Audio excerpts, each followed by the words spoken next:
우리나라 국토의 80%가 지방이라 불리는 곳이고 또 인구의 절반이 이 지역에서 살아가고 있습니다. 그런데 이 지역에서 우리가 선택할 수 있는 권한은 어느 정도일까요? 이제는 지방이라는 이름 안에 한정돼 있던 패러다임을 바꾸고 우리 지역 자체의 미래를 고민하기 위해서 지역 곳곳에 토론장을 마련했습니다. 중앙으로부터 종속돼 있고 수직적이던 관계에서 벗어나 수평적이고 독립적인 진정한 지방 분권의 길을 찾고자 한 거죠. 그것이 바로 지역 독립 선언입니다.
지역의 현실로 남아있는 분권 없는 지방자치.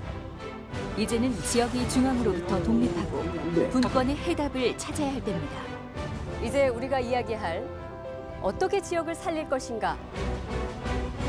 16개 지역 MBC가 공동으로 기획하고 강원, 충청, 경상, 전라 지역, 현지 녹화를 통해 우리 삶의 자치에 대해 짚어본 지역 독립선언. 지역과 지역을 넘어 대한민국에 사는 우리 모두가 함께 기록해나갈 지역 독립선언은 과연 어떤 모습일까요?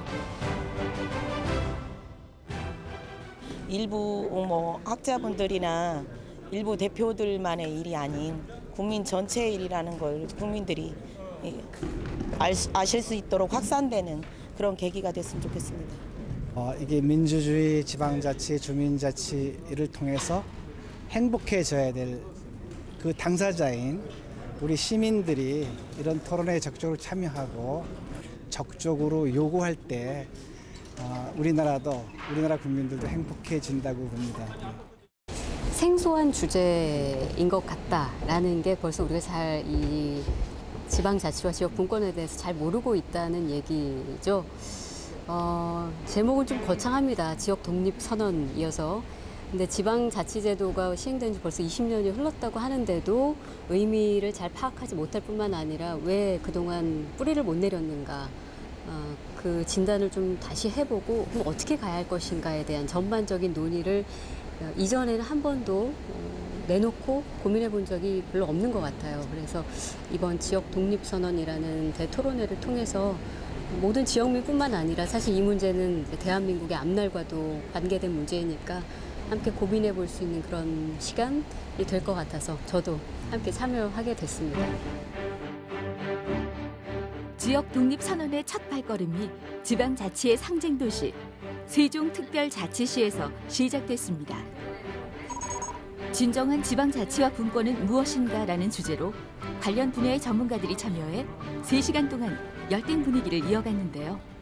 스위스의 지자체 경우에는 행정 입법, 그 외에도 조세권까지 갖는다고 하죠. 근데 이국은 교수님께서 뭐 그런 말씀하신 적이 있더라고요. 입법권이 국가 단위에서만 행사되어야 한다는 것은 전체주의적인 생각이다. 예, 어떤 취지에서 그 말씀하셨습니까?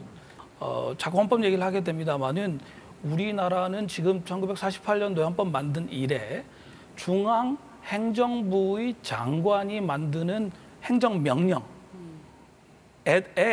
그 각 지역에 민주적으로 선출된 의회가 만든 조례가 모순이 되면 조례가 무효가 되는 이런 체제를 취해오고 있습니다. 그러니까 이 교수님 말씀하신 대로 각 지역이 로컬 날리지에 기반해가지고 민주적으로 대표를 선출해서 정한 규칙이 있는데 그 규칙이 중앙에 있는 장관 한 사람의 생각과 반대가 되면 무효가 되는 체제를 만들고 있다는 거죠. 제가 볼 때는 제가 얼마 전에 이제 당진시에 한번 강의를 갔는데 당진시에 가니까 그 이제 당진시가 충남에서 이제 인구가 좀 늘어나고 있는 추세인데 그 슬로건이 뭐냐면 여성 친화 도시예요. 여성 친화 도시인데 근데 그 슬로건을 지정해 나가는데 굉장히 이제 말 그대로 풀뿌리 민주주의죠. 그러니까 밑에서부터 우리가 어떤 것을 우리의 장점으로 내세워야 되느냐라고 얘기를 하면서 그런 조금 굉장히 시대적 패러다임에 대해서 긍정적으로 이렇게 묘사를 하고 있더라고요. 지방자치의 현 주소를 살펴보고 그와 더불어 시민들에게 낯설고 모호한 분권의 의미에 대해 이야기해보며 정보를 공유하는 자리이기도 했습니다.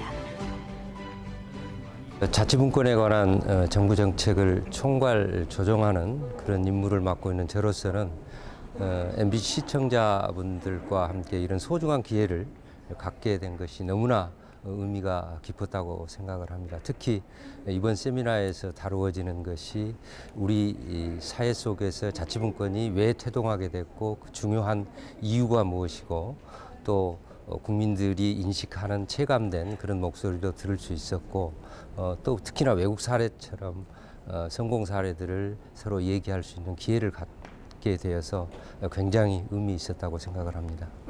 중앙 집권 체제 하에서는 지방이 지방 문제를 해결하지 못하도록 손발을 묶고 있습니다. 그래서 주민들과 지방 정부가 주도해서 지방 문제를 해결하고 지방이 잘 살도록 하기 위해서는 이 지방의 손발을 묶고 있는 이거를 풀어줘야 됩니다. 그래서 지방의 문제를 지방이 주도해서 주민들이 해결할 수 있도록 하기 위해서 어떤 제도적인 개선이 필요하고 또 어떤 그 주민들의 의식이 필요한지 뭐 그런 부분이 집중적으로 토론돼야 되지 않을까 이렇게 생각합니다.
지방 분권에 대한 이해와 공감을 넓히고자 기획한 지역 독립 선언. 그 두 번째 여정은 광주입니다. 시민들의 삶과 직접적으로 닿아 있는 문화에 대한 주제로 토론의 막이 올랐는데요.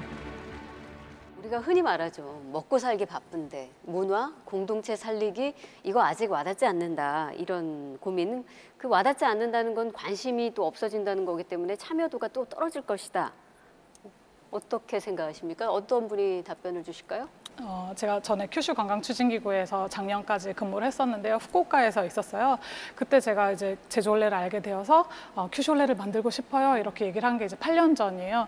그때 다 이제 큐슈에 있는 사람들이 저한테 미쳤다고 얘기를 했어요.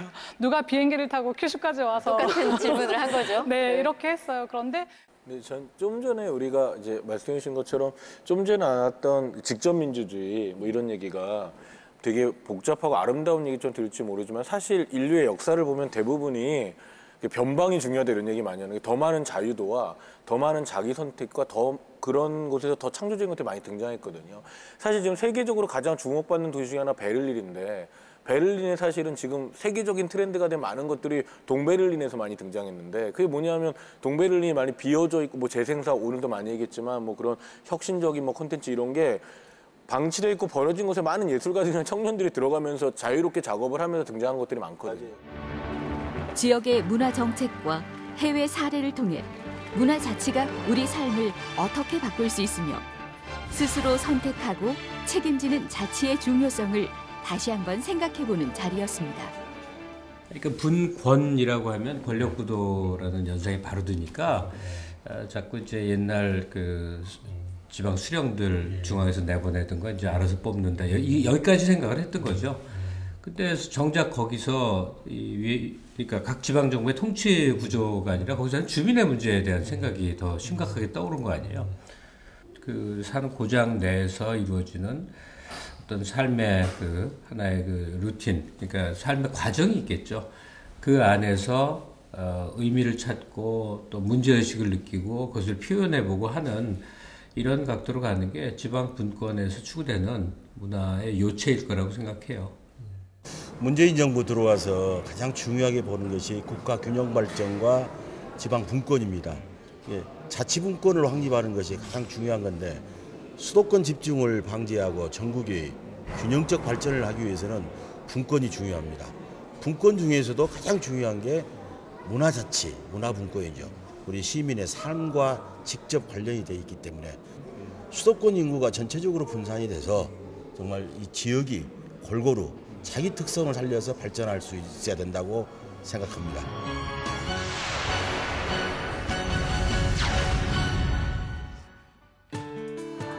올바른 자치의 구조, 사실 단숨에 정답을 찾기란 쉬운 일이 아니죠.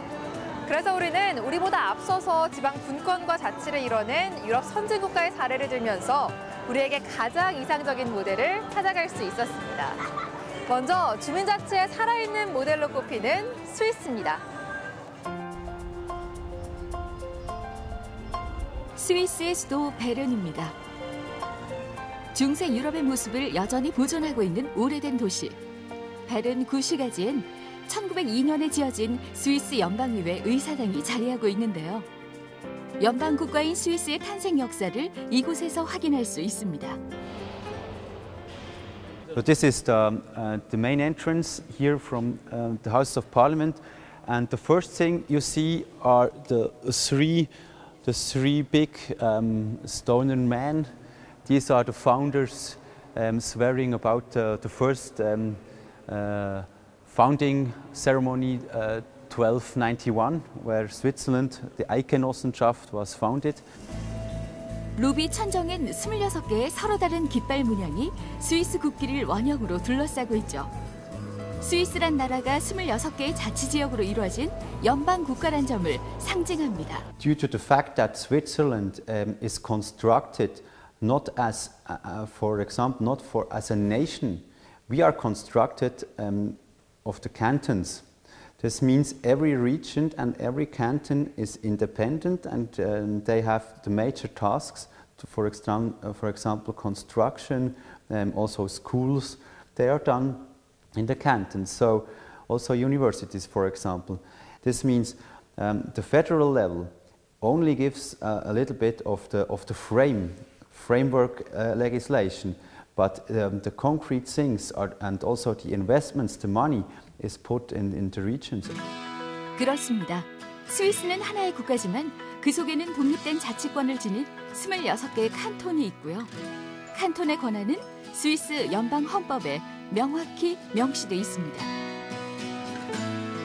물론 칸톤이 가진 고유한 임무에는 독립된 자치기구를 설립하고 재정 자치를 이루는 주세권도 포함돼 있죠.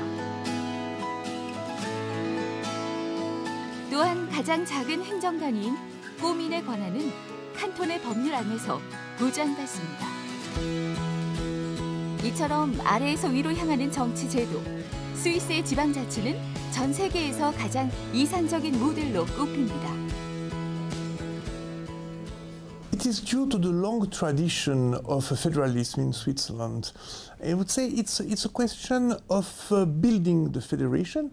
It has been built bottom up, meaning that the cantons, they have kept all their powers, and the powers can be transferred if it's necessary to the federal state, but this transfer of power requires the agreement of the cantons. So cantons cannot be deprived of their powers without their consent.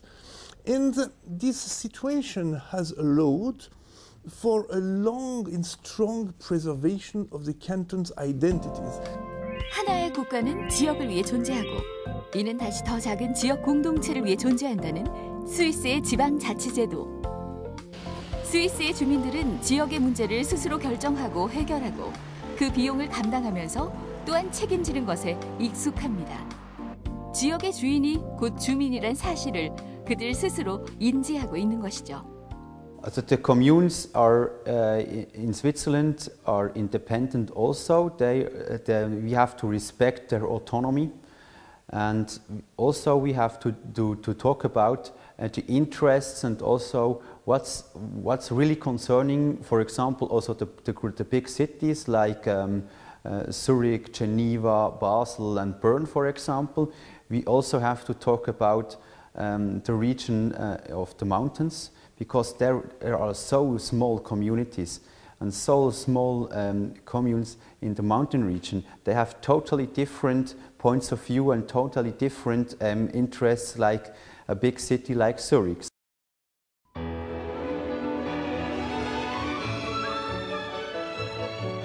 스위스 중동부에 위치한 작은 도시 글라루스입니다. 인구 4만 명의 3개의 자치시를 가진 글라루스는 스위스의 26개 칸톤들 중 하나인데요. 세계에서 가장 완벽한 지방분권 국가로 꼽히는 스위스. 특히 이곳 글라루스엔 칸톤만의 자치권을 표현하는 특별한 제도가 있습니다. 3개의 자치시 중 주도인 글라루스시에 위치한 칸톤 의회입니다. 우리나라로 치면 광역단체인 도청과 같은 개념이라 할 수 있겠네요. Also herzlich willkommen da im Glarner Rathaus. Ich möchte Ihnen zunächst mal das Parlamentszimmer zeigen. Folgen Sie mir nach. Es ist gleich da. 스위스의 모든 칸톤들은 국가정부와 별개로 독립된 의회와 법원을 갖고 있습니다. 칸톤이 독자적으로 법률을 제정하고 입법을 하는데 중앙정부의 간섭을 받지 않는다는 거죠. 물론 여기엔 재정자치와 조세권도 포함됩니다. 이러한 칸톤의 자치 권한은 스위스 연방 헌법에 명확히 명시돼 있습니다. 글라루스도 독자적인 자치권을 보장받고 있죠. 그런데 이곳엔 주민 자치권을 표현하는 그들만의 특별한 투표 방식이 있습니다. Das ist mein persönlicher Stimmrechtsausweis. Das ist die Berechtigung, dass ich an der Landsgemeinde stimmen kann. Hier sind alle Daten, meine Daten, und hier ist dann die Traktandenliste von der Landsgemeinde ist hinten drauf. Und das bekommt jeder Bürger jedes Jahr neu. 그렇습니다. 이 용지는 1년에 한 번 글라루스에서 열리는 대대적인 주민총회, 란츠게마인데에 쓰이는 주민 투표권입니다. 여기엔 총회가 열리는 날짜와 그에 상정되는 안건들이 빼곡히 적혀 있는데요. 올해 안건은 새 임기의 주지사를 뽑는 선거가 있었고요. 사법부의 판사와 검사도 주민들의 의사결정으로 선출됐습니다. 그리고 헌법을 개정하고 새로운 법률을 제정하는 일, 거기다 세율을 조정하고 결정하는 것까지 칸톤 정부가 하는 주요 정책들이 바로 이 란츠게마인데를 통해 결정되는 겁니다. 란츠게마인데는 스위스 직접 민주주의를 표현하는 가장 오래되고도 단순한 투표 방식입니다. 1231년 칸톤 우리에서 처음 시작됐고요. 1387년부터 스위스의 대부분의 칸톤에서 이루어졌죠. 그러다 1848년 스위스 연방국가가 탄생하고 란츠게마인데는 8개의 칸톤에서 그 전통을 계속 이어갔습니다. 그러다 인구 증가와 효율성 등의 이유로 지금은 대부분 사라지고 글라루스와 아펜젤 이너로든 현재 두 곳의 칸톤에만 남아 있습니다.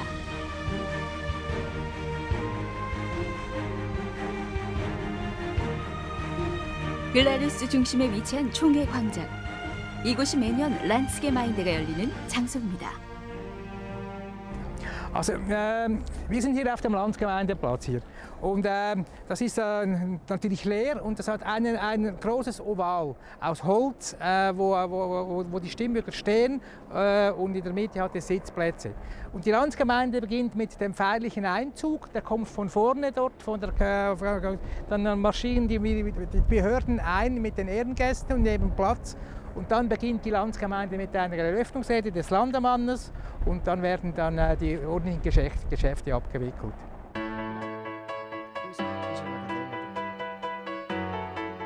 글라루스에서 란츠게마인데는 해마다 열리는 정기 행사입니다. 마치 축제처럼 열리죠. 매년 5월 첫째 주 일요일 오전 9시 30분 글라루스 주민들은 광장으로 모입니다. 집집마다 배달된 투표권을 가지고 참가하죠. 물론 참가 여부는 자율입니다. 정해진 시간이 되면 주지사는 개회사를 통해 란츠게마인데의 시작을 알립니다. 그 후 몇몇의 시민들이 연단에 올라 그의 안건을 발표하는데요.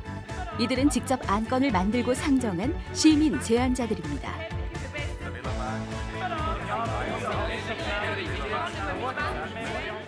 Eine Volksinitiative kann man bei uns auf Bundesebene einreichen. Einerseits, da braucht man eine gewisse Anzahl Unterschriften von Bürgerinnen und Bürgern.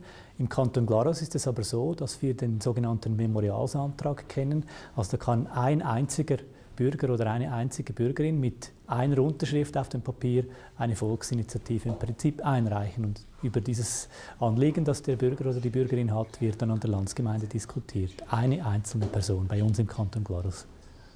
Wir haben ein kantonales Steuergesetz, das regelt eigentlich alles. Und dann haben wir aber die Möglichkeit, einerseits auf der Ebene der Gemeinden, der Community, den Steuerfuß festzusetzen und auf der anderen Seite auch an der Landsgemeinde für den Kanton.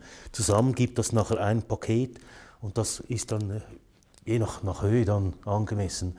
Und das ist eigentlich ein großes Privileg, dass die Leute über ihre Steuern hier am Landsgemeindering selbst entscheiden können. Und das erstaunt immer wieder Beobachter von außen, dass so etwas überhaupt möglich ist. 세율은 물론이고요. 란츠게마인데의 안건들은 대부분 주민들의 삶과 직결되는 지역의 문제들입니다. 주민들은 이를 직접 제안하고 결정할 권한이 있는 거죠. Haben Sie sich an der Landsgemeinde 2018 teilgenommen? Ja, genau. Nehme immer teil. Ja, vor allem wegen der erstens einmal Unterstützung von den Bergbahnen im Hinterland. Man sieht ja das letzte Traktandum, wenn das letzte Traktandum ist immer das Spannende, da wird immer, ja, man setzt das letzte Traktandum, auch damit die Leute da bleiben und nicht am Anfang, sonst würden die Leute ja gehen und es wäre nicht so spannend. Nein, weil es sehr schönes Wetter war und meine Frau und ich hatten ein anderes Programm vor. Ja, was ich sehr spannend fand, da war ich aber noch relativ jung, war die Gemeindefusion, als wir von, ich weiß nicht mehr genau wie viele Gemeinden, auf 3 Gemeinden zusammenschlossen. Das war ein sehr wichtiges. 현재 글라루스의 투표 연령은 만 16세 이상. 이 또한 지난 2007년에 열린 란ds게마인데에서 결정된 사안입니다. 전체 유권자의 약 20%가 해마다 참석하는데요. 광장에 모인 유권자들은 시민 제안자들이 발표한 안건을 주의 깊게 듣고 주민 대표들이 벌이는 찬반 토론을 지켜봅니다. 그 후 투표는 거수로 진행되는데요. 투표권을 직접 들어 찬반 의사결정을 하는 거죠. 헌데 문제는 이 수를 일일이 셀 수 없다는 겁니다. 그저 눈대중으로 파악합니다. keine Mehrheit für die Vorlage von Regierung und Parlament ersichtlich ist, dann werden diese Vorlagen in der Regel abgelehnt. Die Grundregel ist, man konnte nicht genügend Leute davon überzeugen von dieser Vorlage und eben mit diesem Vorgehen schätzen plus mit dieser ungeschriebenen Regel hat man praktisch nie Diskussionen über die Entscheide der Landsgemeinde. 1848년 하나의 통일된 국가로 탄생할 때부터 스위스는 완벽히 지방자치를 지닌 나라였습니다. 150년이 흐른 지금도 스위스의 각 지역들은 국가가 넘볼 수 없는 독립된 자치권을 행사하고 있죠. 글라루스 칸톤에서는 란ds게마인데라는 주민총회를 통해 자치단체장을 선출하고 세율을 심의하고 지역의 문제와 정치 사안들을 주민들이 직접 제안하고 결정합니다.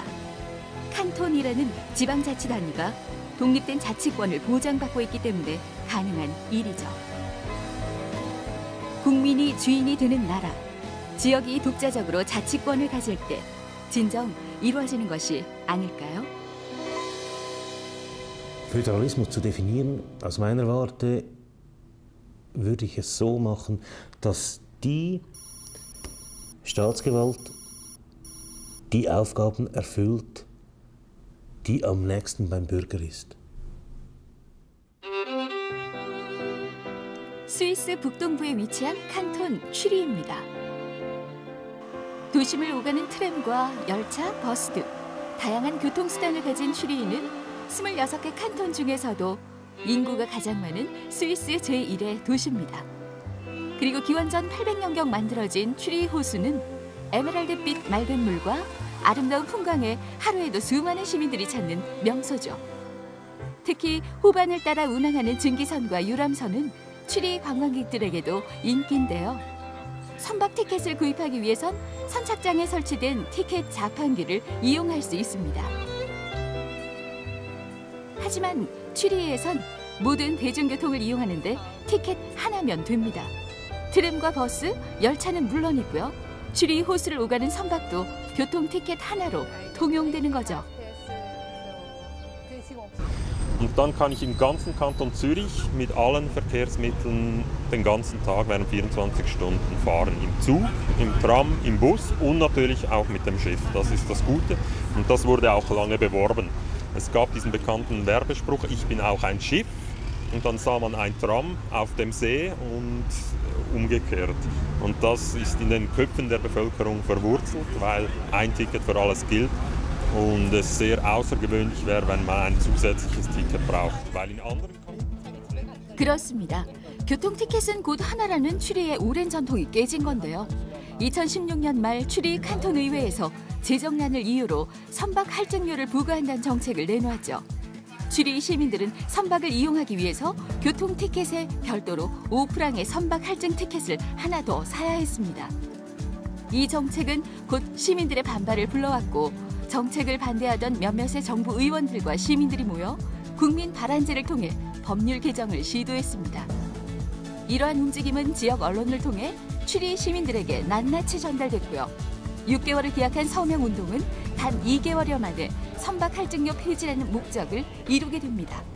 auf der Straße, genau, wir waren draußen mit dem Unterschriftenbogen bei den Leuten und haben sie um Unterschriften gefragt. Die Leute sind direkt auf uns zugekommen. Als wir in Wädenswil gesammelt hatten, mussten die Leute sogar anstehen. Wir hatten 10 Leute um uns, die warteten zum Unterschreiben. Und es sind verschiedene Leute, auch ältere Personen, auf uns zugekommen, haben Unterschriftenbogen geholt und die dann selbstständig ausfüllen lassen, also für die Initiative gesammelt in ihrer Region. Das hat uns sehr gefreut. Also da haben wirklich Ja, einerseits war es der Druck aus der Bevölkerung und aus der Zeitung und den Medien, der dazu geführt hat. Das ist ganz wichtig. Und die Bevölkerung war ja sehr lange unzufrieden mit diesem Seezuschlag. Das wichtige Zeichen ist also auch, man muss Politik mit der Bevölkerung machen. Und hier bei dieser Maßnahme, es ist eine kleine Maßnahme, aber es ist ein eindeutiges Zeichen, dass die Regierung die Rechnung ohne die Bevölkerung gemacht hat. Durch diese Initiative konnte die Bevölkerung zeigen, wir sind dagegen, wir möchten das nicht und die Regierung hat das gehört. 시민들의 힘으로 지역정부의 정책을 바꾼 지방분권의 의미 있는 사례죠. 선박 할증료로 인해 매출이 급감하고 그로 인해 직원을 해고했던 선박 내 레스토랑에서도 해고된 직원을 복직시키는가 하면 이 사건을 기념하기 위해 우프랑 아이스크림을 만들어 판매하고 있습니다. Nach der Abschaffung des Schiffszuschlags hat sich die Zürichsee Gastronomie entschieden, sie möchte gerne einen 5-Liter-Krug kreieren, um den Fahrgästen quasi was zurückzugeben. Der Eisbecher kostet 5 Franken und er wird bei den Fahrgästen sehr, sehr gut angenommen. 시민이 정부의 정책에 개입할 수 있는 국민 발안과 국민 투표. 이는 란츠게마인데와 같은 주민 총회를 통해 실행되죠. 스위스에서는 이렇듯 지역의 사안을 지역 스스로 해결하도록 하고 이 과정에 시민들의 참여를 적극 권장합니다. 이것이 바로 지방 분권이 만들어낸 올바른 지역 자치의 모습이 아닐까요? Die Volksinitiative hat für mich 2 Gründe. Wenn etwas nicht gut läuft, kann dieses Volk reagieren. Das Volk kann aber auch agieren, indem etwas verlangt wird, auf das die Politik reagieren muss. Es ist also ein gegenseitiger Druck. Und dadurch ist die Politik sehr sensibel, dass sie spürt, wenn das Volk etwas braucht, dann sollten wir darauf hören, sonst bekommen wir die Quittung bei der nächsten Wahl. Es ist natürlich ein sehr machtvolles Instrument, das jedem Schweizer, jeder Schweizerin hier in die Hände gelegt wird. Wir haben alle die Möglichkeit, am Leben, am gesellschaftlichen Leben etwas zu bewirken, politisch etwas zu bewirken. Manchmal muss man vielleicht sagen, weil man die Möglichkeit hat und es uns relativ gut geht, nehmen wir es zu wenig wahr. Wir schätzen es zu wenig in der Schweiz, dass wir wirklich sehr viel Macht haben als ganz normale Bevölkerung. Und was auch sehr wichtig ist für ein dezentrales System, ist die Bildung.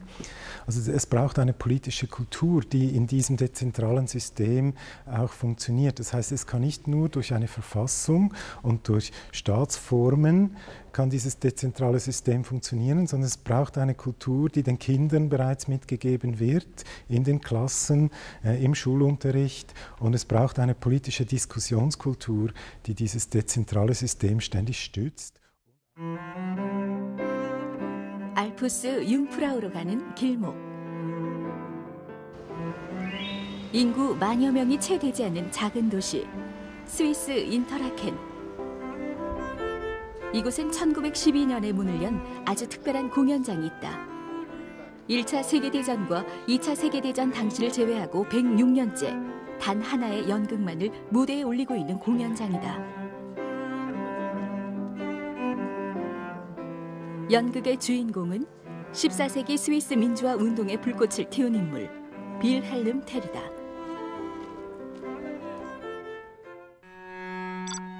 귀족에게 인사를 하지 않았다는 이유로 아들의 머리 위에 놓인 사과를 활로 맞추라는 벌을 받은 빌헬름 텔은 보란듯이 사과를 명중시키고 숨겨둔 화살로 귀족에게 복수를 했다.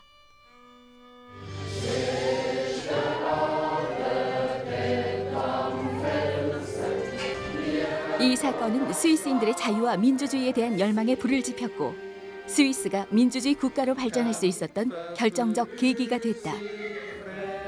빌헬름 텔 이야기는 이곳 사람들에게 오늘날 또 하나의 특별한 민주주의를 경험하게 하고 있다. Well, I need to say we are not professionals. It's for all of us, it's our hobby. 연극에 출연하는 200여 명의 배우는 모두 이 마을 사람들이다. 100년 넘게 바뀌지 않는 캐스팅 원칙이다. 이 마을에 3대째 살고 있는 미카엘 후른 씨는 아버지의 뒤를 이어 빌헬름 텔 역할을 맡은 주연 배우다.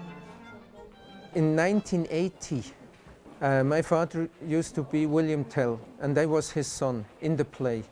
And in 2012, I was asked whether I would play William Tell, and I started in 2012 as William Tell, and since then I'm covering this role. With 1 year's exception, I was playing another role.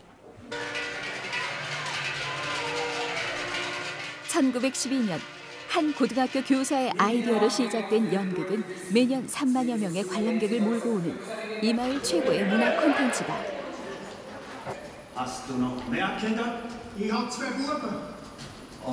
하지만 처음 연극을 만든 고등학교 교사를 기리는 표식은 마을 어디에도 없다. 모든 시민이 연극의 주인이라는 전통을 지키기 위해서다.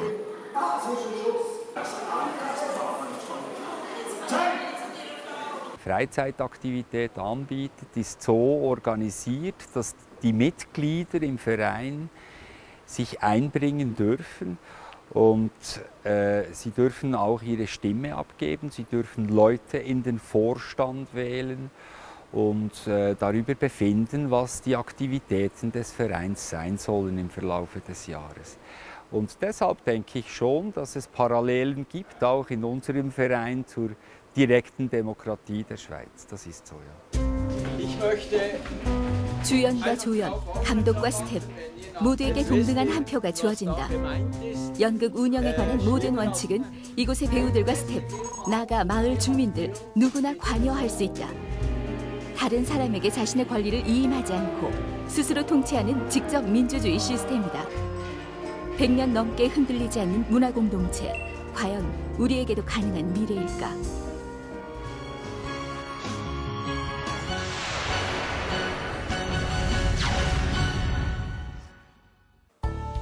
스위스의 자치구조는 모두 민주주의의 틀 위에서 이뤄지고 있습니다. 란치게마인대, 국민 발안, 또 주민 연극까지 이 모든 것들이 주민 없는 지역 자치는 상상하기 힘들죠. 그렇다면 과연 자치와 분권을 통해 우리 지역은 얼마나 더 잘 살 수 있을까요? 지역 독립선언에서 그 답을 찾고자 했습니다.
중앙정부의 프레임 속에 갇혀버린 대한민국의 지방분권.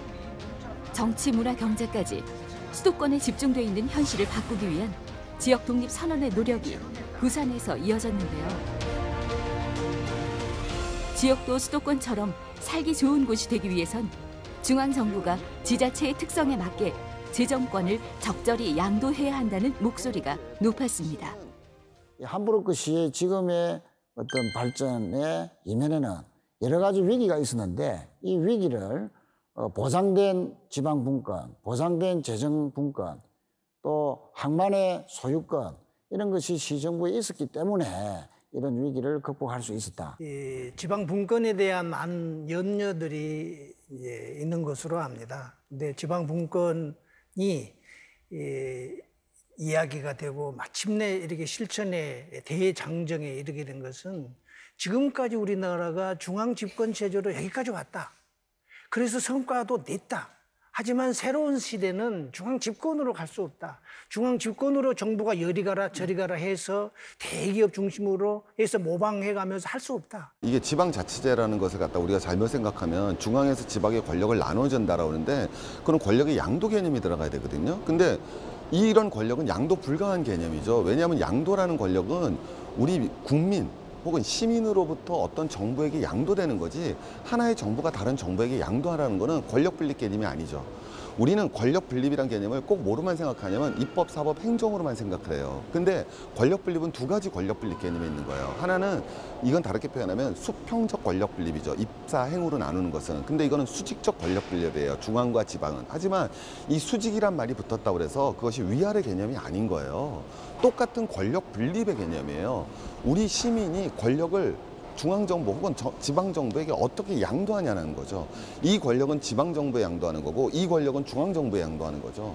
이게 어떻게 그런 나눠주고 이런 개념 자체는 굉장히 요새 그런 표현 잘 쓰면 안 되는 표현이죠. 수평적 권력 분립 개념과 수직적 권력 분립 개념이 있다라고 고등학교 교과서에 써 있어요. 우리가 지난번에 놓친 그 개헌, 지방 주도가 되는 이런 개헌, 분권 주도 그런 개헌 같은 거는 굉장히 아쉬운 일이었다 이렇게 말씀드릴 수가 있습니다. 말 그대로 분권이었죠. 권한을 다 지방 정부에 집행할 수 있도록 지금 내려보낸다는 그 제 표현도 아주 입에 굳어 있지 않습니까? 내려보낸다 이런 표현이 지방이 스스로 주인이 아니라 중앙 정부에 예속된 그런 형태로 돌아가고 있는 것들. 그렇게 되면 당연히 애가 클 수가 없죠. 계속 간섭하고 너 이래라 저래라 너 이거밖에는 못해 이거 이상 하면 안 돼 여기 다 모든 예산을 내려보내지만 그 예산은 이런 용도로만 써야 돼 그리고 여기 꼬리표 다 달아놨으니까 너 이대로 해라 안 그러면 우리 감사한다 이런 식으로 내려왔을 때는 그거 절대로 성이 될 수가 없다는 게 그게 제 생각입니다.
자치의 의미와 문화 경제에 이어 지역 독립 선언의 그 마지막 기록은 평창에서 이루어졌습니다.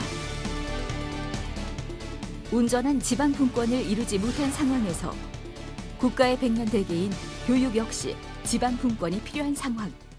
혹시 그 교육자치가 잘 시행되기 위해서 법적으로나 행정적으로 좀 뒷받침되어야 되는 그런 부분은 없을까요? 지방 분권이라고 하는 걸 굉장히 가속화하면서 또 그 학교 선생님들이 학교에서 교육 활동을 진행하는데 큰 걸림돌 중에 하나가 굉장히 많은 법들이거든요. 이 중앙정부가 정한 많은 법률이 학교의 교육 활동 왜곡하는 면이 많아서 그렇게 문화와 역량이 발전하면서 제도도 변경될 때 이 교육자치 확대의 흐름은 더욱 탄탄한 흐름이 될 수 있을 것 같습니다.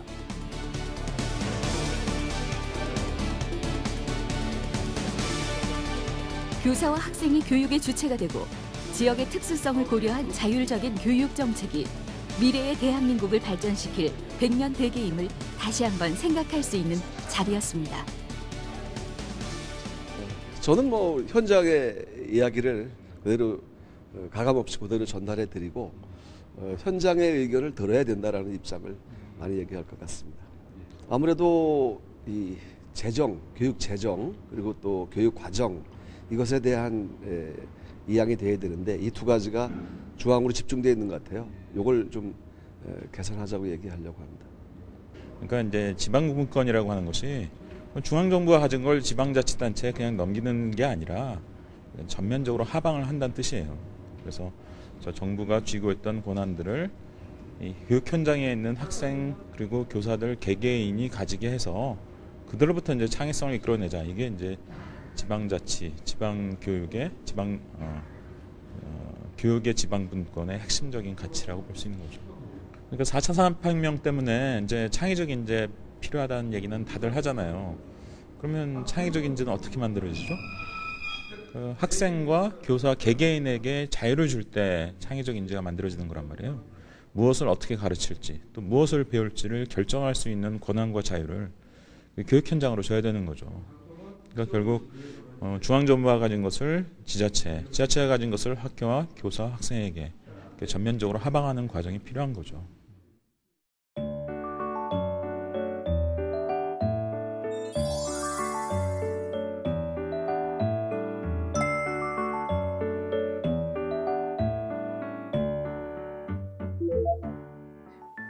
일에서 0에서 10점으로 해볼까 우리? 상담 기법 중에 있는 거? 잘 줘야 1.2점이겠죠. 1.2점. 기존의 이제 구조를 그냥 그대로 둬놓고 여기서 미시적인 이런 변화들을 막 만들어 보겠다라고 하면은 한계가 늘 있는 것 같아요. 그걸 못 바꾼다면은 결국 점수가 5점을 못 넘지 않을까, 영원히. 공문이 너무 많이 쏟아지니까 수업에 공문 처리하고 시간 남으면 짬짬이 가르치고 학교는 늘 바쁘고 그렇죠? 네, 다른 나라들 외국의 이제 사례 같은 거 이제 많이 얘기하잖아요. 공문이라는 우리 한국인 교사들이 가갖고 질문한다고 그러더라고요. 이제 여기서는 이제 공문 처리 같은 거 이제 어떻게 하냐면 그게 무슨 이해를 못하지. 내가 무슨 공문서를 처리하는 거지 이런 왜 얘기가 돌아오잖아요. 교육 과정이 자꾸 보다 탄탄해지고 있잖아요. 그리고 그 사이에 끼어서 들어오는 것들이 점점 더 많아지고 맞아요.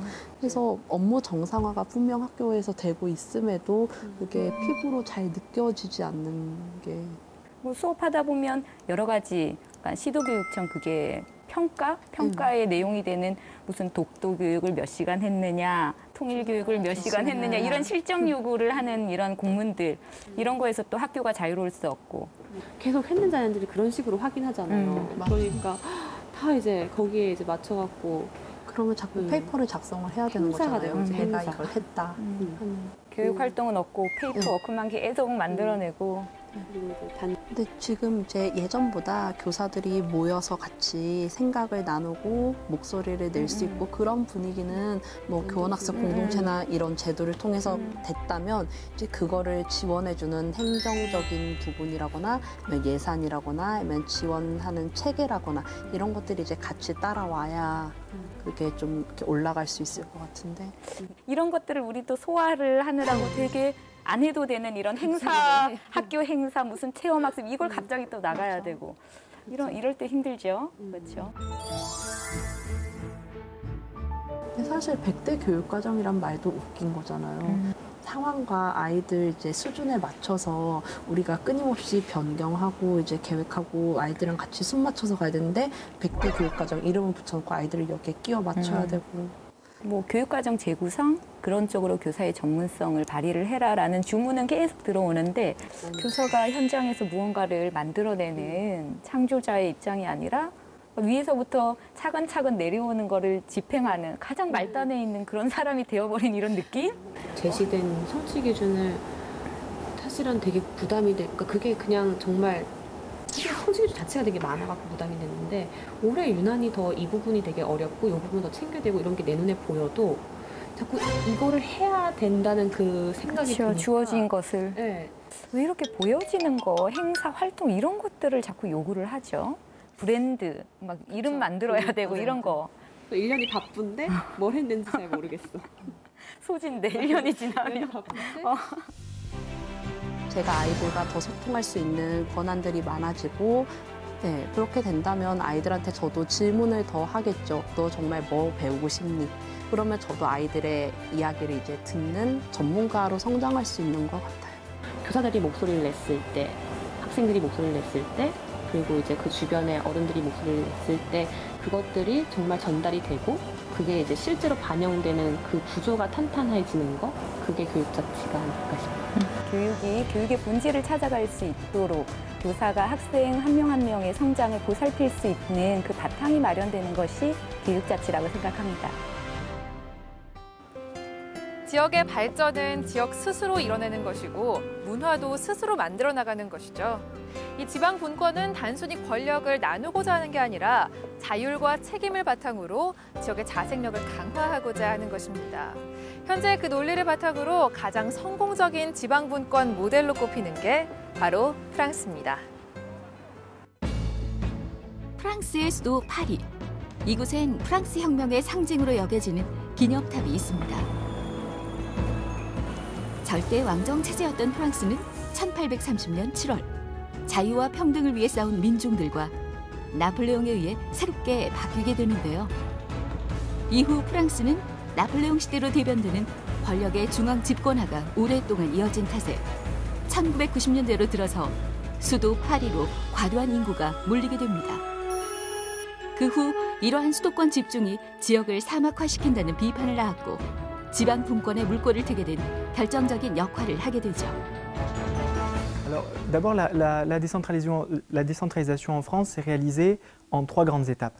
Il y a eu une première étape à la fin du 19e siècle par laquelle on a commencé déjà à structurer une certaine autonomie au bénéfice des communes et des départements. Puis en 1982, il y a eu un grand acte législatif qui est venu consolider cet effort d'autonomisation en donnant beaucoup plus de marge de manœuvre aux communes et aux départements et en créant la collectivité territoriale qui est la région. Donc ces 3 grands niveaux qui sont ceux de l'administration française.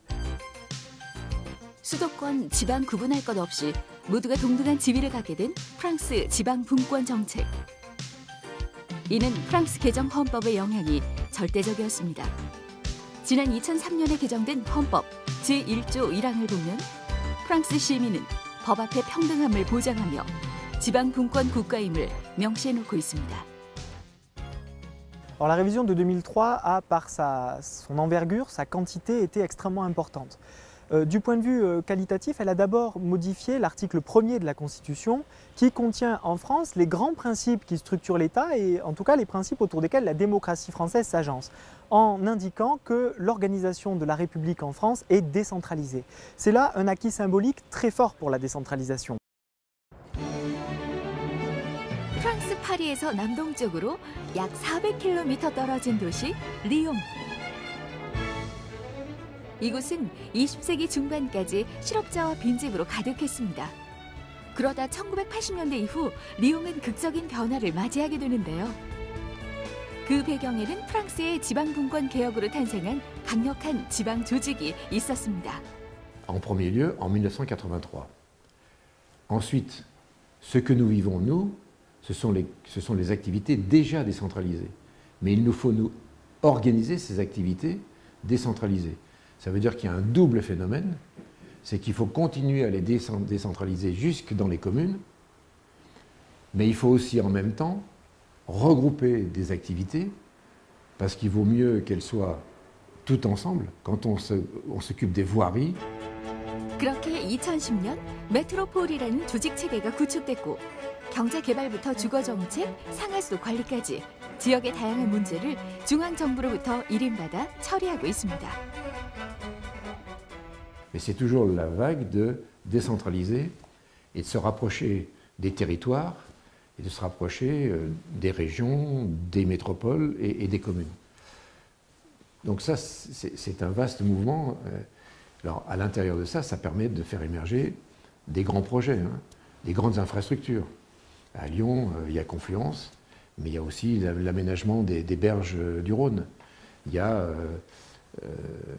les créations des pôles d'excellence, qui sont des pôles de compétitivité, dans les milieux de la pharmacie, dans le milieu de la microélectronique, dans le milieu du numérique ou du digital.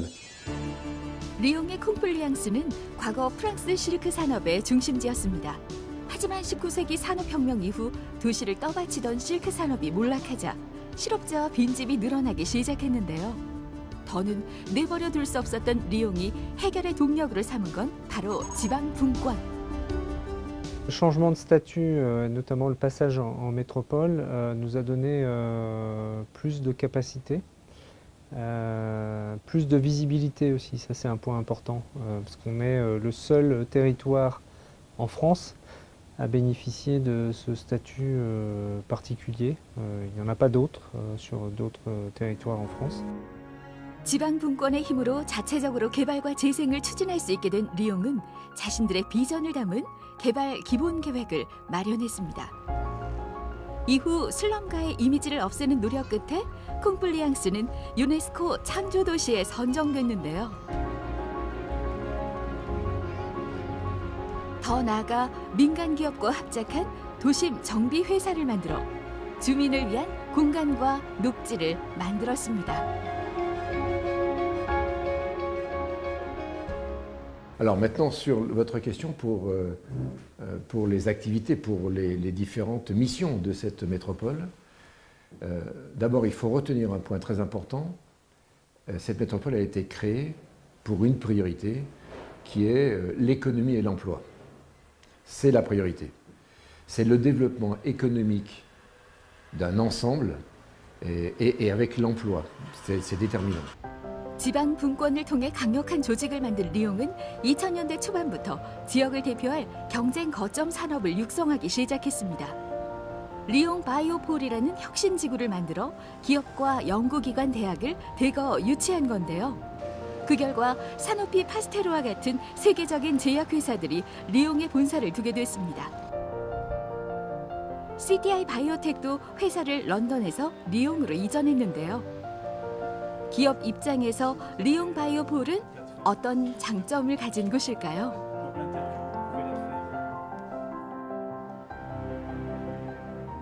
The Lyon regional government gives a lot of administrative support at the very beginning of setting up the company. From a tax perspective, it's also extremely exciting for a young company to develop. The Lyon government advised us where we should set up, how to find a building. They advised us how to find good staff. And they introduced us to all the legal regulations, the tax regulations, and this was really fantastic. 쇠락한 실크 도시에서 유럽 제약 산업의 중심지로 슬럼가에서 프랑스 제2의 도시로 우뚝 선 리옹. 도시 전체를 뒤바꾼 힘은 지역의 문제는 지역이 가장 잘 해결할 수 있다는 그 믿음에서 시작됐습니다.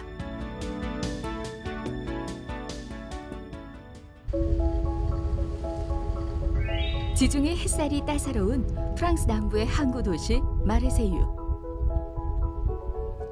30여 년 전 이곳은 버려진 땅이었다. 200년 넘게 이곳 경제의 가장 큰 버팀목이었던 대규모 담배 공장이 제조업의 위기를 견디지 못해 그만 문을 닫고 말았다. 도시엔 수많은 실업자가 남겨졌고 공장은 흉물로 변해갔다. 그런데 그 공장이 다시 살아 움직이고 있다.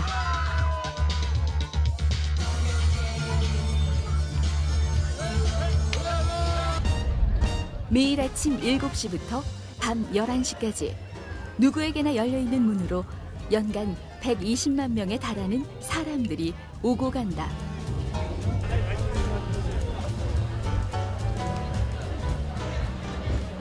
Qui est arrivé, qui a envahi totalement ce lieu, qui était une friche industrielle qui ressemblait à rien du tout. Et d'un seul coup, ce lieu a été ouvert vers les gens, vers la ville, vers tout le monde, avec des choses gratuites partout, tout le temps. Comme ici, par exemple, où là c'est gratuit, tout le monde peut venir avec les enfants, etc. Ça n'existait pas avant. Le seul endroit où on pouvait aller avec des enfants voir des concerts, il n'y en avait pas à Marseille. Ici, maintenant, c'est possible grâce à ce lieu. Et comme vous voyez, on est sous le ciel, il fait beau, on est tous en t-shirt, tout le monde sourit. Et donc, d'un seul coup, c'est génial. 버려진 공장에 가난한 예술가들이 스며들기 시작한 뒤부터였다.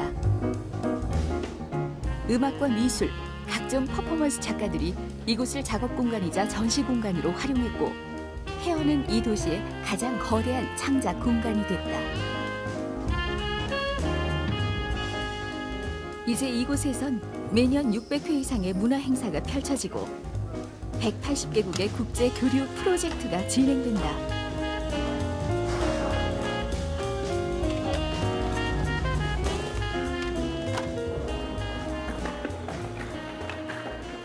Ici, nous sommes une association de skate qui donnons des cours de skate et permettons à des jeunes aussi du quartier qui viennent se distraire, où il y a un vrai petit projet pédagogique et développé sur comment arriver à la fin à construire quelque chose ensemble, que les enfants coopèrent ensemble et produire un graffiti en commun.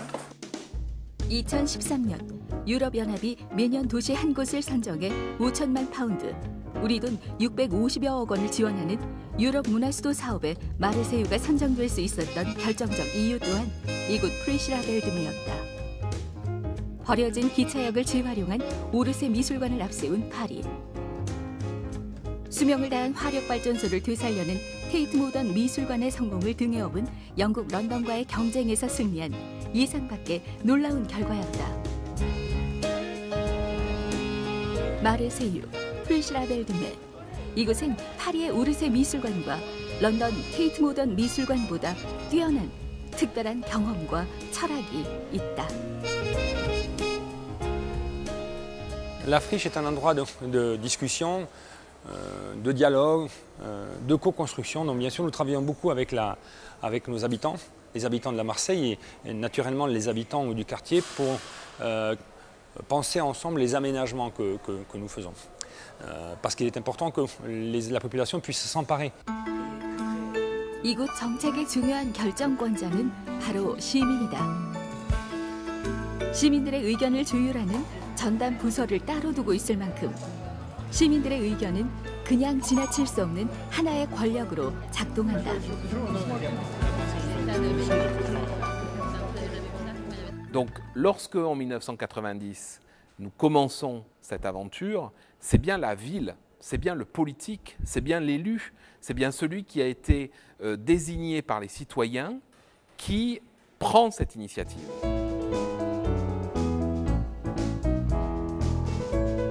프리시라벨드메의 전체 운영비 중 70%는 공공기관의 지원금이다. 하지만 그 지원금을 어디에 쓰고 어떻게 쓸지를 판단하는 최종 결정권자는 정부가 아닌 시민과 예술가들이다. 이 낯선 권력은 어떻게 뿌리 내렸고 30년 동안 흔들리지 않은 것일까?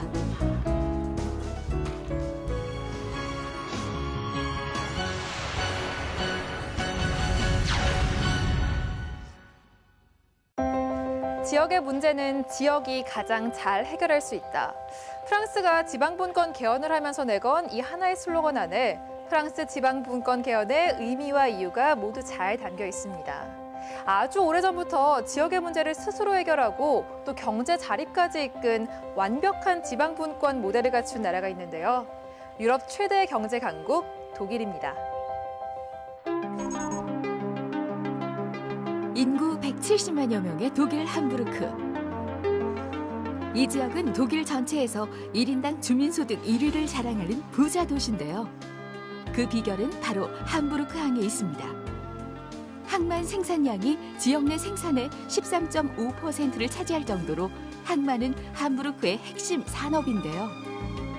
독일 최대의 무역항으로서 북유럽뿐만 아니라 동유럽 여러 국가의 환적항으로도 이용되고 있어 명실상부한 유럽의 관문이라 불립니다. 이렇게 함부르크항이 지역을 넘어 유럽을 대표하는 항만이 된 배경으로 항만 자치를 꼽을 수 있습니다. 지방 정부가 항만을 소유하고 관리하는 거죠. Gemäß Grundgesetz ist in Deutschland die Zuständigkeit für Häfen bei den Ländern. Das bedeutet, dass die Länder zuständig sind einerseits für Hafenstrategie, dann sind die Länder zuständig für Gesetzgebung, ein Teil davon. Dann sind die Länder zuständig für die Hafenentwicklung, für die Finanzierung der Häfen, für Management der Häfen und die Länder übernehmen den Großteil der hoheitlichen Aufgaben in den Häfen. Federal State Government sozusagen, die sind zuständig nicht für Management und Hafenpolitik. 함부르크항은 항만의 주체인 시정부와 200여 개의 회사가 상호 협력하는 이른바 민관협조체제라는 독특한 체제를 갖추고 있습니다. 항만의 소유주이자 주체인 시정부와 민간기업이 역할을 나눠 항만을 운영하는 건데요. 여기서 중요한 점은 시정부의 항만 운영이나 정책에 있어 연방정부가 간섭하는 일이 없다는 겁니다.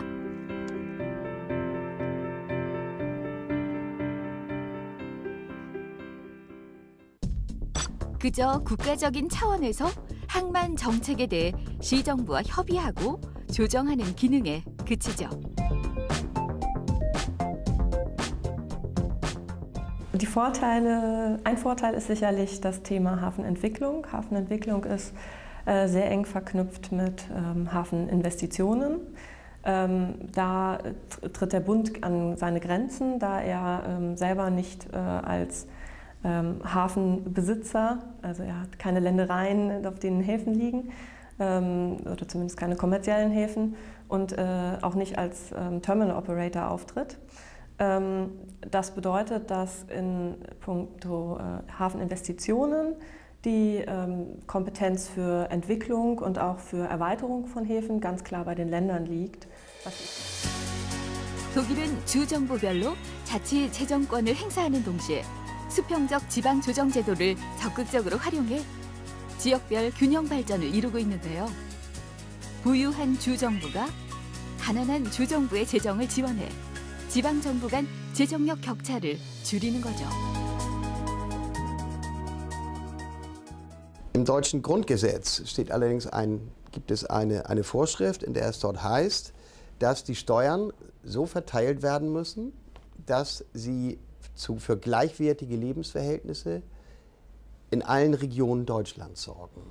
Es soll also nicht nur in Hamburg, ein reiches Bundesland, und Bayern, auch ein sehr reiches Bundesland, aber in anderen Ländern, Ostdeutschland, wenn man sich das anguckt hier, die Länder alle, die sind alle vergleichsweise arm, und um diese Unterschiede auszugleichen zwischen arm und reich, geben die reichen Länder im sogenannten Länderfinanzausgleich Geld an die armen Länder ab. 휴일이 되면 나들이를 즐기는 사람들로 붐비는 함부르크의 항구 하펜시티. 이곳은 19세기 중반 독일 최초의 현대식 부두로 문을 열어 한때는 창고와 물류시설, 원자재 야적장으로 가득했습니다. 하지만 1980년대에 들어서면서 재래부두가 새로운 물류 시스템을 따라가지 못했고 점차 도시도 활력을 잃어갔는데요. 차가워진 도시에 다시 활기를 불어넣은 건 하펜시티 개발 계획. 함부르크시의 독자적인 항만 재개발이 쇠퇴한 재래부두를 기업부터 교육시설, 문화시설까지 총집합한 신도시로 변신시킨 겁니다. Und für die Hafen City, die ca. 100 Hektar insgesamt umfasst, an Landflächen, zusätzlich kommen die Wasserflächen dazu, haben wir insgesamt, ich glaube, 15 dieser Pläne gemacht und haben dann auch in dem Zusammenhang 15 Mal mit den Bürgern diskutiert. Aber auch der Masterplan, der im Jahr 2000 beschlossen wurde wurde im Jahr 2010 nochmal konkretisiert und überarbeitet und den neuen Rahmenbedingungen angepasst. Und über diese Planung haben wir auch in zahlreichen Veranstaltungen in dem Informationszentrum im Kesselhaus mit der Öffentlichkeit diskutiert. Und es finden eigentlich kontinuierlich Einzelveranstaltungen zu Projekten statt. Jeder Wettbewerb wird dort im Kesselhaus ausgestellt und man kann sich dazu äußern. 함부르크 시민들로부터 가장 사랑받는 공간은 하펜시티의 랜드마크, 엘브 필하모니입니다. 엘브 필하모니는 카카오와 커피를 보관하던 창고를 개조해 만든 음악당으로 1년 내내 음악 연주회가 끊이지 않는데요. 기존 건물을 활용해 하펜시티의 과거와 미래를 잇는 중요한 장소이기도 합니다. Meine erste Frage ist, sind Sie schon mal in der Elbphilharmonie? Ja, ich war schon mal da, das war letzten Winter. Also jetzt, wo ich da war, muss ich sagen, sie ist sehr schön.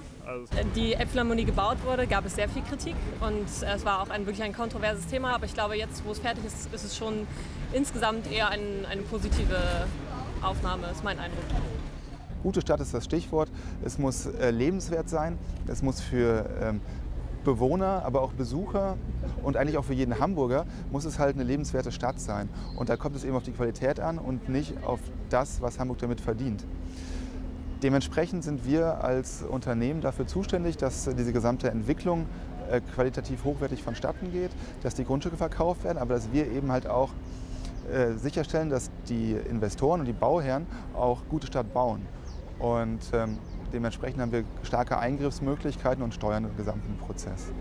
함부르크 같은 경우에는 시 정부가 돈이 있든 없든 제일 중요한 것은 그 도시에 사는 인력들, 도시에 사는 전문인들을 100배 수용을 하고 그분들의 의견을 오랫동안 듣고 그 다음에 다른 플랜을 짜고 있습니다.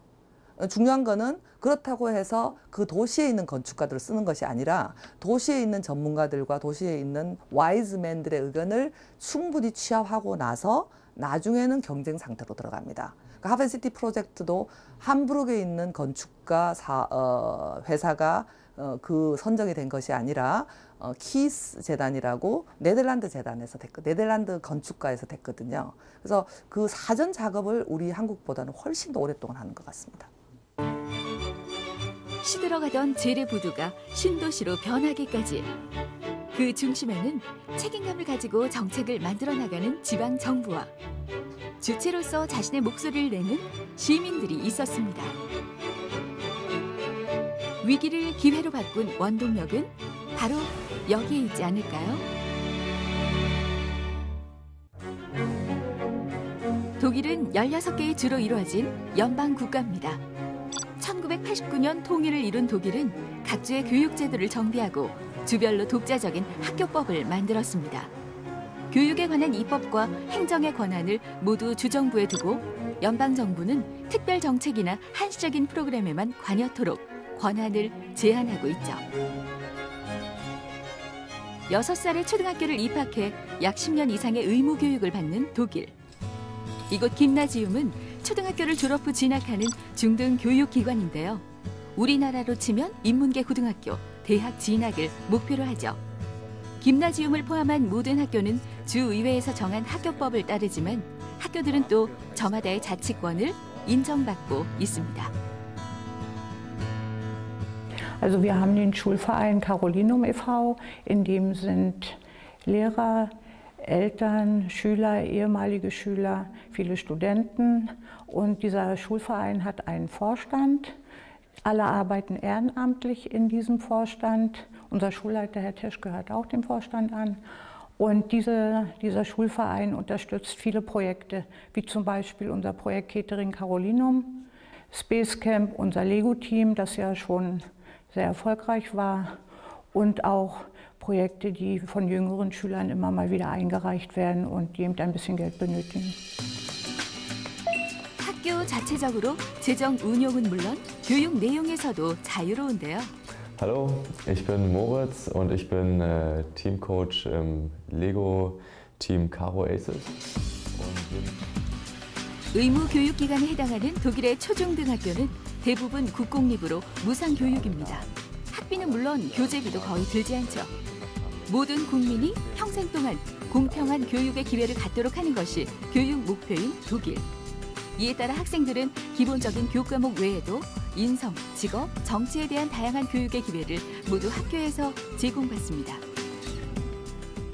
Teamwork zu leben und die viele Chancen, die man dadurch auch bekommt, ist wirklich überdurchschnittlich. Also durch dieses Projekt habe ich meinen Studiumsplatz bekommen, durch dieses Projekt habe ich ganz viele andere neue Sachen kennengelernt und 독일에선 국민 누구나 개인의 기호와 능력에 따라 교육과 직업을 자유롭게 선택할 권리를 가집니다. 학생들은 교내에서 이루어지는 다양한 경험과 기회를 통해 미래를 스스로 개척하고 만들어가죠. 최근 이곳에선 한국 문화를 배우는 수업과정도 생겼습니다.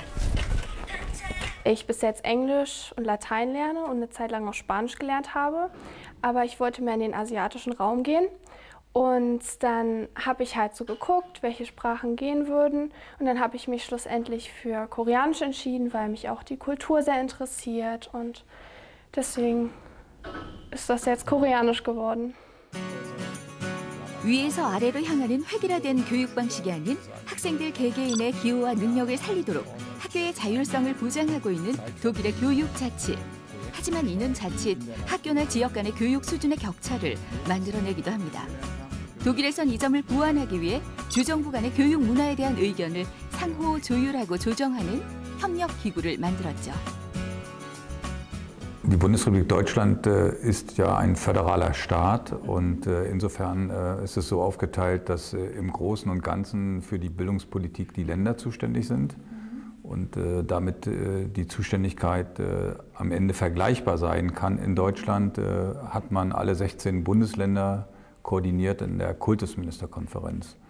Wir haben es ja bis zum heutigen Tage, gerade in der letzten Woche, hat es ja im Bundesrat auch Abstimmung gegeben über die Frage, was soll der Bund, sprich die Bundesregierung, den einzelnen Ländern in der Zusammenarbeit anbieten und was wollen bzw. was möchten die Länder in dieser Zusammenarbeit annehmen. Das muss, wie gesagt, im Grundgesetz geregelt werden. 독일의 수도 베를린. 다른 주와 달리 초등교육이 6년제인 베를린에선 이후 4년의 중등교육을 마치면 대학 진학과 직업교육 중에서 선택하게 됩니다. 유럽 최대의 전기에너지 회사인 이곳엔 현장 실습을 위한 직업교육 시스템을 갖추고 있는데요. 독일에서 직업교육은 매우 중요한 위치에 있습니다. 최소 2년 이상의 직업 의무 교육을 받아야 하고요. 이때 이론과 실습을 병행한 이원화 교육으로 기업체가 원하는 맞춤형 인재로 성장하죠. 현재 독일 청소년의 75%가 이러한 이원화 직업교육을 선택합니다. Erstes Ausbildungslehrjahr, erste Klasse. Ich würde, denke ich, hier halt noch arbeiten bei Vattenfall und dann eventuell studieren, also so eine zweite Richtung gehen. Aber auf jeden Fall hier wieder zurückkommen zu Vattenfall, weil es halt ein Beruf mit Zukunft ist und auch die große Firma, da möchte man gerne hier sein. Ja. Ich lerne für die Prüfung. Wir haben nächstes Jahr eine Prüfung und ich lerne halt. Physik, Mathe, ansonsten kriegen die uns hier beigebracht. Ne? Wir fangen in der Elektrotechnik von vorne an, wir fangen mit den Grundlagen an, wir erklären das alles. Wir arbeiten ja praktisch auch fast schon so ein bisschen wie eine Schule. Wir machen viel Theorie auch zu den ganzen praktischen Sachen, die wir hier machen. Und ja, der Erfolg gibt uns recht. Ja. Das Berufsbildungsgesetz gibt eben vor, dass es eine Ausbildungsordnung für jeden Beruf, den es gibt, den man erlernen kann, dass die vorliegen muss. Und diese beschreibt die Inhalte, die das Unternehmen vermitteln muss, aber eben auch gleichzeitig die Inhalte, die der Auszubildende erlernen muss im theoretischen Teil in der Schule. Und beides zusammen ergänzt sich, sodass man einen Rahmenplan hat, so nennt er sich auch, an dem man sich orientieren und halten muss. 직업교육에서 일정 기간 현장 경험을 쌓으면 마이스터 과정에 입학할 자격이 주어지는데요. 한 분야에서 최고의 전문인으로 성장하는 것이죠. 독일에서 많은 청소년들이 대학이 아닌 직업교육을 선택하는 것도 이 때문입니다. 주별로 상이한 교육법에 따라 다소 복잡하게 연결돼 있는 독일의 교육제도.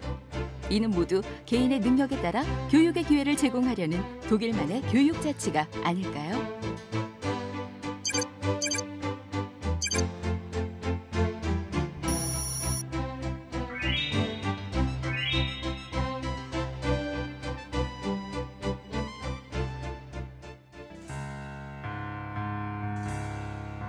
인구 15만 명의 작은 도시에 독일에서 가장 오래된 대학교가 있는 하이델베르크.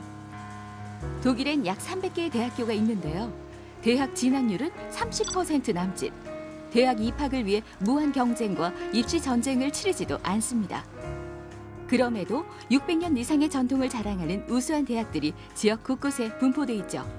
이는 독자적인 학칙과 교육 방침으로 대학의 자율성을 강조한 교육 자치에 그 의미가 있습니다. Also im Großen und Ganzen sind die Universitäten ziemlich frei in ihren Entscheidungen, aber natürlich dadurch, dass die größte Anzahl der Universitäten in Deutschland staatliche Universitäten sind, kommen die Gesetze vom Staat. Also das Landeshochschulrecht regelt die meisten Abläufe und Verfahren und Prozesse, die in der Universität ablaufen. Und dieses Landeshochschulrecht wird vom Landesparlament entschieden. Das heißt, wir orientieren uns schon an diesen staatlichen Vorgaben, die aber ein hohes Maß an Autonomie gewährleisten, zum Beispiel auch die Freiheit von Forschung und Lehre, die den Universitäten zugesichert ist. 경쟁 없는 대학 입시에 대학 간의 서열 또한 중요치 않는 독일. 그저 전공 분야별로 유명한 학과 정도가 있을 뿐이죠. 독일에서의 대학 자치 교육은 속빈 강정 같은 대학의 명성보다 독자적인 연구와 교육의 질을 높이는 데 집중합니다.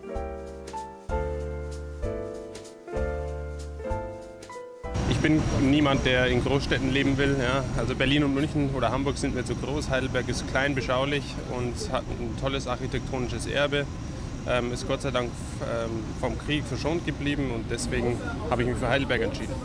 한국은 이제 중앙 집권화된 교육이 이제 굉장히 당연시되고 있는 상황이지만 여기에서는 오히려 지방 분권화되고 지역에 맞는 교육과정, 지역에 맞는 교과서 그걸로 아이들이 배우는 것이 오히려 당연한 그런 상황이라고 생각됩니다.